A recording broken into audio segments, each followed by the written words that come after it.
6:40 this morning, Roz has been exploring Chicago's magnificent museums. The museum campus taking us behind the scenes where visitors rarely get to go. I know, and she joins us with some surprises at the Field Museum. Roz.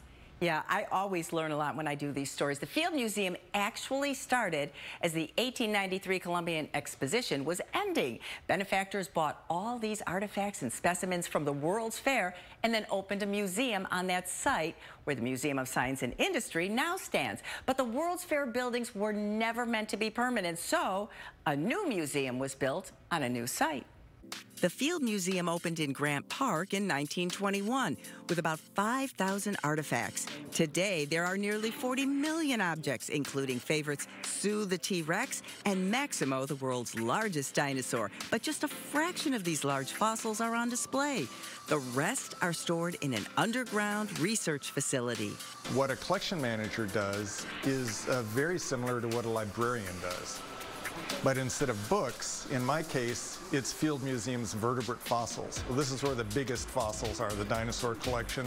The museum's first paleontologist, Elmer Riggs, also discovered the museum's first brand new dinosaur that turned out to be the largest dinosaur at the time and for the next half century. And when you find a new organism, you get to name it. He named it Brachiosaurus, which means armed lizard. It's not a lizard, but that's the Greek that's used for dinosaurs often. Not every exciting discovery has to be larger than life. We got from Madagascar, from the Jurassic of Madagascar, we got a little jaw. It's a jaw fragment about this big. It has 3 teeth in it. It turned out to be the oldest mammal that's ever been found in Madagascar. From fossils of dinosaurs and flightless birds, on to the current Bird Research Center. We have about 570,000 specimens, again, 10,800 species of birds, and we've got an incredible data set of birds that have hit the windows at McCormick Place during spring and fall migration. Live birds go out to rehab centers where they're released. Dead birds come to us. It's a spectacular database in a way that we can begin to look at change over time.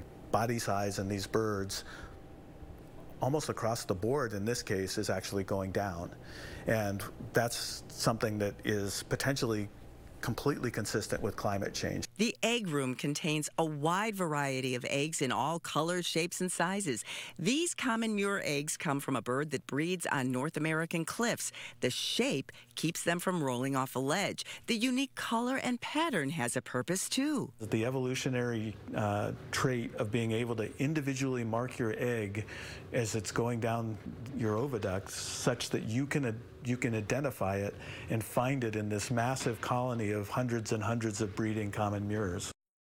The incredible things that you learn, because there is so much research done comparing these 100-year-old eggs and the current ones. And what scientists are finding is a lot of birds are nesting earlier nowadays than they were 100 years ago, and that may very well be a response to warming climates. It's amazing how much you can learn from all of this research. And who knew that all of it was going on there? Yeah, very well. You are here to illuminate it for us. Thank you, Roz. You're so welcome. That was really fascinating, Roz. And all of that underground. Well, here's the thing. They decided, okay, we have all of these fossils, and we can't store them here. Yeah. We can't build up. We can't build out. So do we go off-site, or do we build down? So it's like this sub-basement that they did. Yeah. That's cool. Very cool. Thank you, Roz. And the third part of Roz's magnificent museum series.